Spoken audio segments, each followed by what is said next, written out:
First question है कि ध्वनि की तीव्रता को मापने की इकाई पहचान कीजिए। आपसे कहा गया कि ध्वनि की जो तीव्रता होता है उसको किस इकाई में मापा जाता है, यानी उसका ऐसा यूनिट क्या है। तो ध्वनि की तीव्रता का जो ऐसा यूनिट होता है वो होता है डेसिबल, राइट। ध्वनि की तीव्रता का ऐसा यूनिट होता है डेसिबल। एंड आप इसको डिवाइड कीजिए कि इसको डीबी द्वारा डिनोट किया जाता है। चलिए नेक्स्ट क्वेश्चन है कि मई 2019 में 130 वर्षों में पहली बार किलोग्राम को फिर से परिभाषित किया गया था। यानी मई 2019 में 130 वर्ष के हिस्ट्री में फर्स्ट टाइम किलोग्राम को फिर से परिभाषित किया गया। तो कहा गया कि अब इसे प्रकृति के एक डैश मूलभूत गुण के रूप में पुनर्भाषित किया गया है। अब इसको प्रकृति के किस मूलभूत गुण के रूप में परिभाषित किया गया है, तो इसका आंसर हो जाएगा प्लांक्स कांस्टेंट। यानी किलोग्राम को फिर से मतलब रीडिफाइंड कर दिया गया है प्लांक्स कांस्टेंट के टर्म में। चलिए नेक्स्ट क्वेश्चन।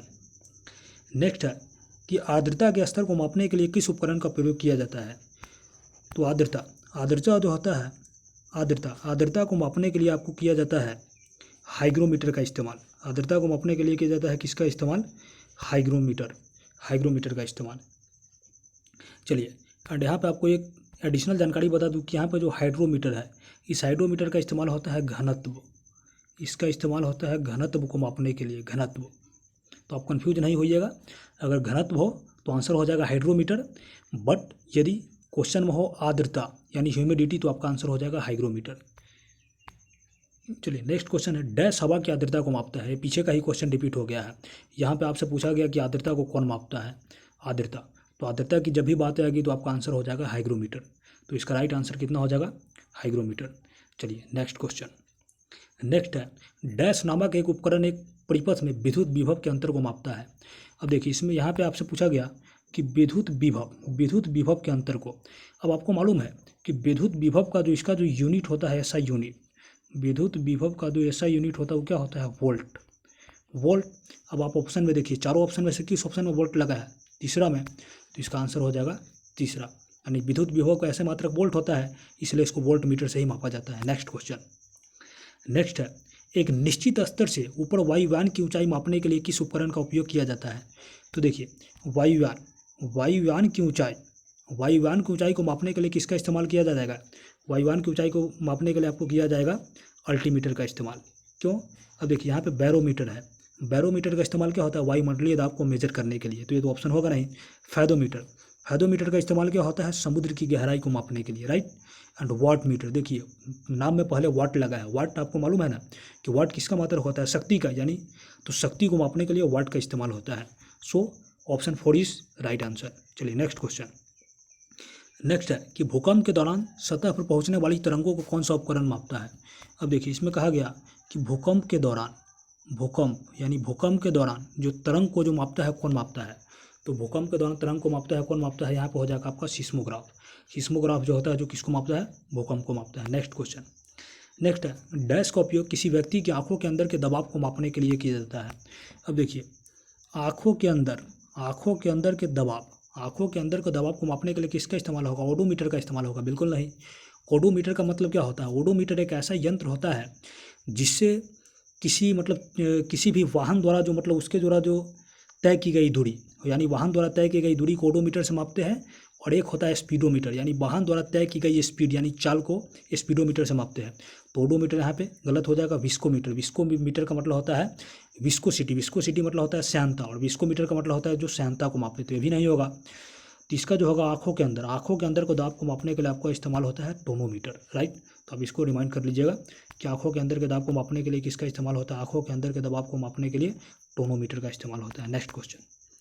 नेक्स्ट है भूकंप तरंगों को किस एक उपकरण द्वारा रिकॉर्ड किया जाता है। अब देखिए ये क्वेश्चन जो है इसमें ये दोनों में से कोई एक ऑप्शन सही है, ये गलत हो गया है दोनों।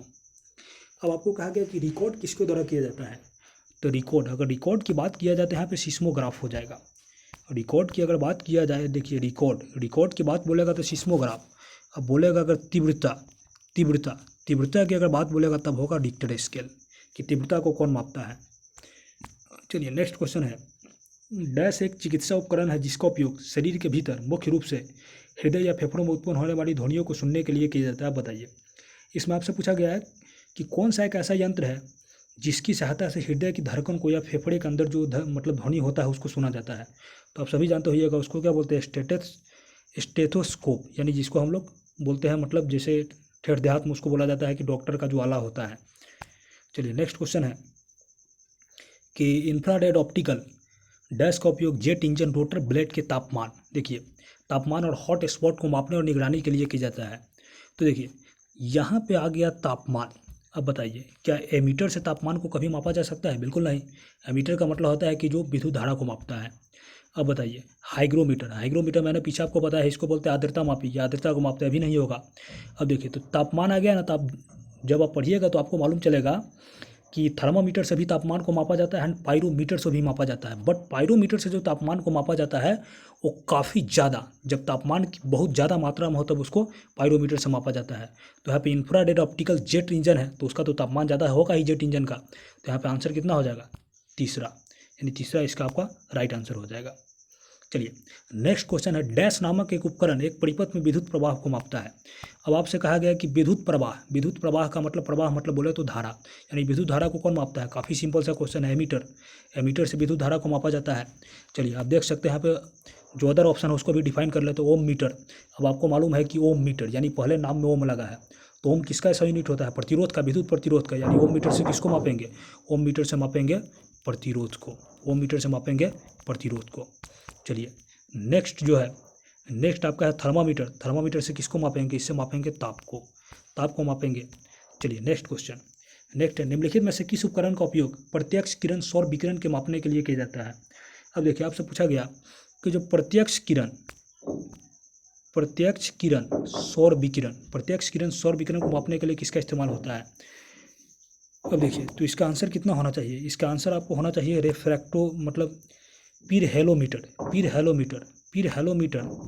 पिरहेलोमीटर का जो इस्तेमाल होता है प्रत्यक्ष किरण सौर विकिरण को मापने के लिए। तो चलिए आज के लिए इतना ही रहने दीजिए। इसका जो और इसमें भी जो क्वेश्चंस हो मैं आपको अगले पार्ट में लाऊंगा। चलिए फिलहाल के लिए धन्यवाद।